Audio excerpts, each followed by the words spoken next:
एक नाविक ने एक पेंटर को बुलाया और अपनी नाव दिखाकर कहा, इसको पेंट कर दो। उस पेंटर ने नाविक के कहने पर उस नाव को पेंट कर दिया। पेंट करके पेंटर ने अपने पैसे लिए और वहां से चला गया। अगले दिन नाविक पेंटर के घर पहुंचा और पेंटर को एक बहुत बड़ी धनराशि का चेक दिया। पेंटर चकित रह गया और नाविक से पूछा, आप मुझे किस बात के इतने पैसे दे रहे हैं? मेरे पैसे तो आपने कल ही दे दिए थे।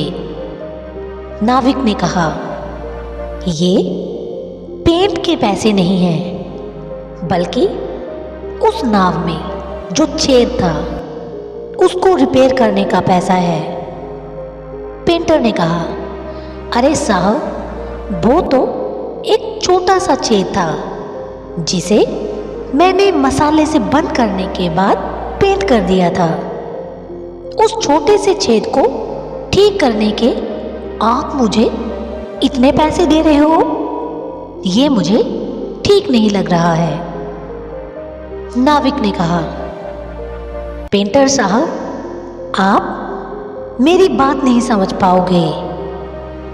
अच्छा, मैं आपको विस्तार से समझाता हूँ। जब मैंने तुम्हें पेंट के लिए कहा तो जल्दबाजी में तुम्हें यह बताना भूल गया कि नाव में एक छेद है, उसको भी रिपेयर कर देना।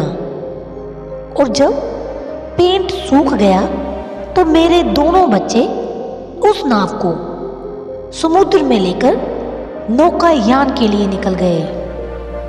मैं उस वक्त घर पर नहीं था, लेकिन जब लौट कर आया और अपनी पत्नी से ये सुना कि बच्चे नाव को लेकर नौकायान पर निकल गए हैं, तो मैं बदहवास हो गया।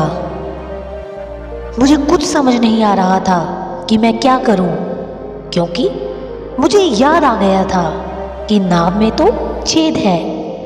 मैं गिरता पड़ता उस तरफ भागा जिधर मेरे बच्चे गए थे, लेकिन थोड़ी दूरी पर मुझे मेरे बच्चे दिख गए जो सकुशल वापस आ रहे थे। अब मेरी खुशी और प्रसन्नता का आलम तुम समझ सकते हो। फिर मैंने छेद चेक किया तो पता चला कि मुझे बिना बताए तुमने उसको रिपेयर कर दिया था। तो मेरे दोस्त, उस महान कार्य के लिए तो ये पैसे बहुत कम हैं।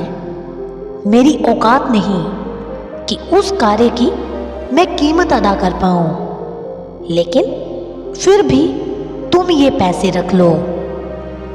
दोस्तों, जीवन में भलाई के काम का जब मौका लगे हमेशा कर देना चाहिए, भले ही वो बहुत छोटा सा कार्य ही क्यों ना हो, क्योंकि कभी कभी वो छोटा सा कार्य भी किसी के लिए बहुत अमूल्य हो सकता है। कहते भी हैं, भलाई करते रहिए बहते पानी की तरह, बुराई खुद ही किनारे लग जाएगी कचरे की तरह। जिंदगी में किसी के प्रति की गई भलाई व्यर्थ नहीं जाती, वो कभी ना कभी किसी ना किसी रूप में आपके पास लौट ही आएगी। ये थी आज की कहानी। फिर मिलेंगे दोस्तों नई कहानी के साथ। तब तक के लिए अपना ख्याल रखना और ऐसे ही कहानियाँ किस्से सुनने के लिए चैनल को सब्सक्राइब और बेल आइकन को प्रेस करना मत भूलना।